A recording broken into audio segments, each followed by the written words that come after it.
guys, thought I'd just do a quick run through of what we've actually got on this trip coming with us.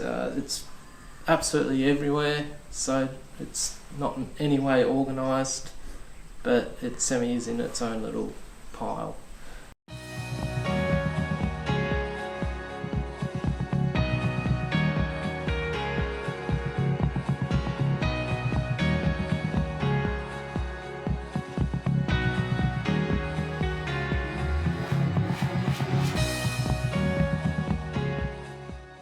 So we've got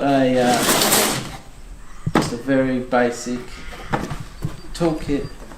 It's just got all the little knickknacks in it. That'll be handy. So that's quite compact, which is nice. And we've got spare radiator hoses that none of them fit, so we'll bring them anyway and make them fit if we need them.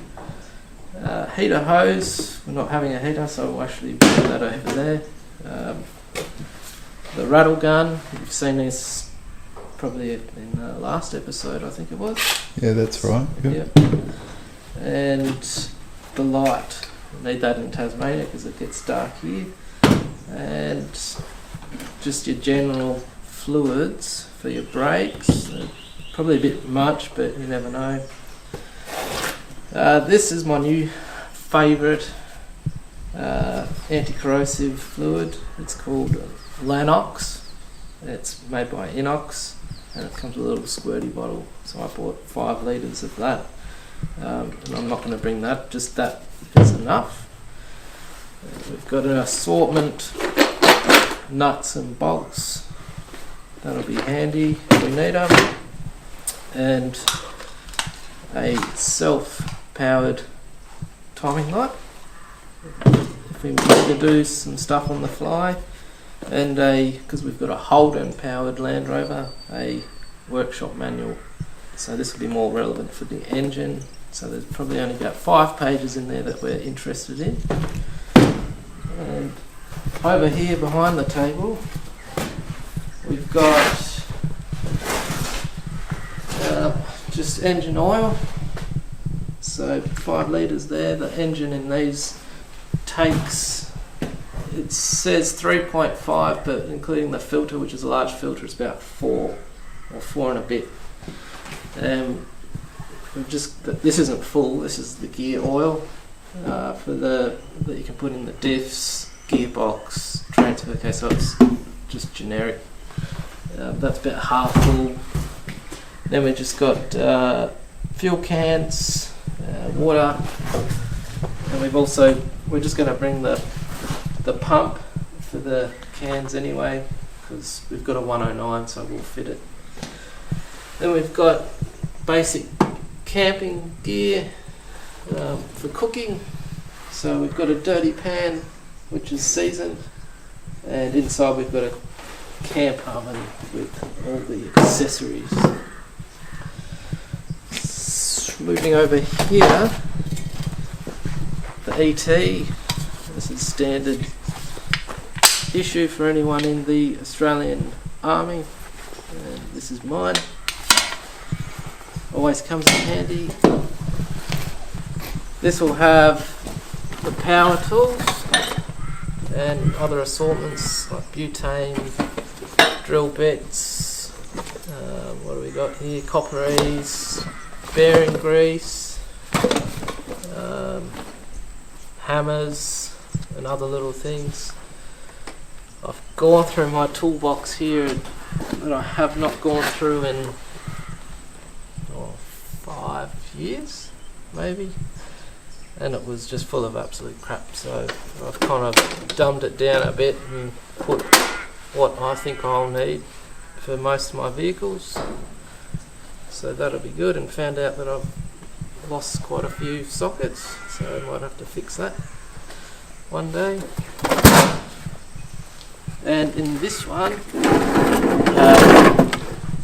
mostly spare parts for the engine components. So I've got a coil, spark plugs, fan belt. We've got about 4 fan belts, so we'll have plenty of those. And I've just chucked some a condenser and also some points in there as well, and some wheel nuts. So that's in a 5.56 ball ammunition ammo box.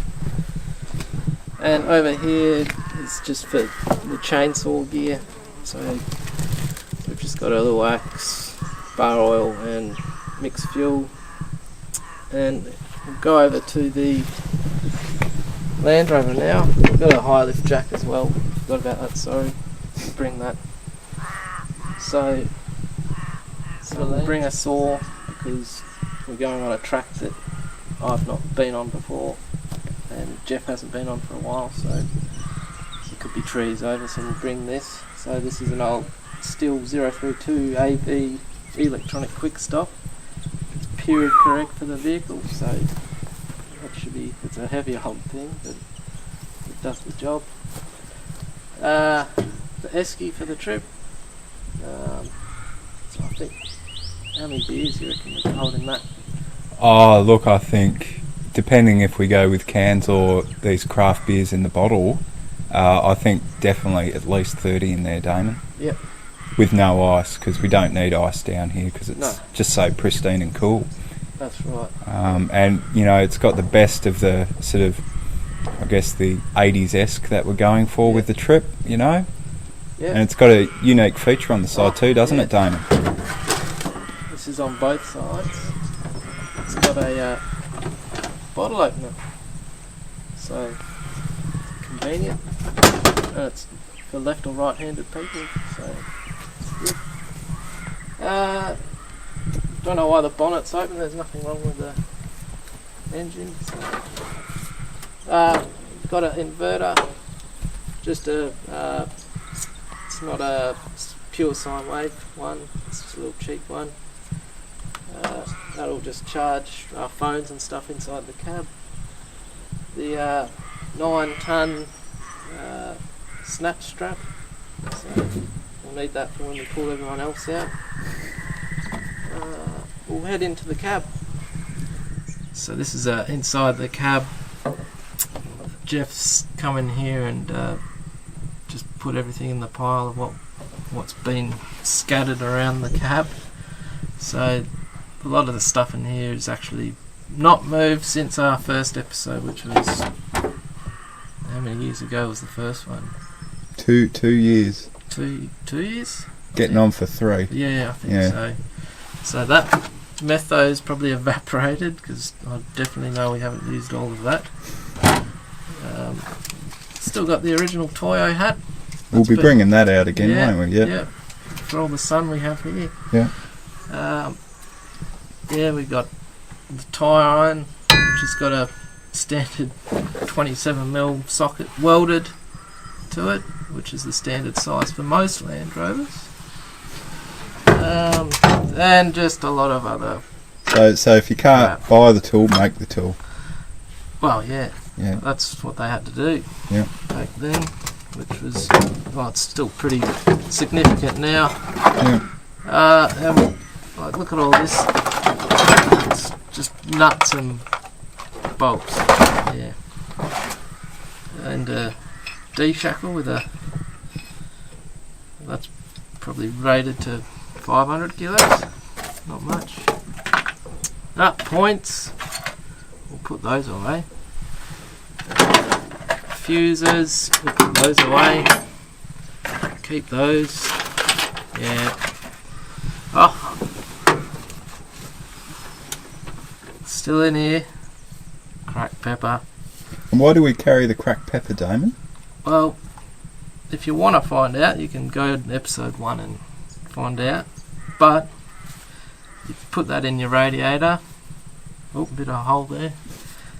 And it'll solidify and go to where the crack or little pinhole is and actually seal that hole temporarily. It worked for us, so we've still got it here. And you can put it on your breakfast, so it's a bonus. Dual purpose, that's what you want. That's what we're all about, using things more than once. Yeah. Here's a bit of a story. See how it's all melted? Yeah. This was sitting in the passenger toolbox area. So the exhaust actually runs right underneath there, and unbeknown to us, on a trip on the way back, the actual muffler box had exploded and actually created a hole directly underneath the seat. So it got really hot, and there was actually a rag in there as well, oily rag, and it started smelling and then started smoking, and then luckily we got on top of it, and the radiant heat just got so hot it melted everything and got the oily rag all smoky and nearly caught on fire. So we still got those. Just another day, really. And look at these, Jeff. Fan belts. I could have used a few of them. So we got plenty of those.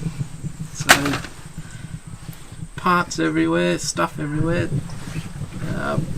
We'll clean this up a bit, and we'll organise all the bits we do need, and I'll get in here and scrub it up a bit, and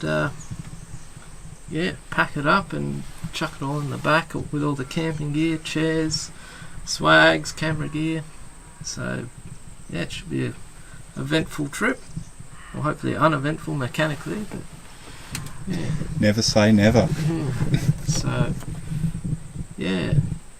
that's about it for what we're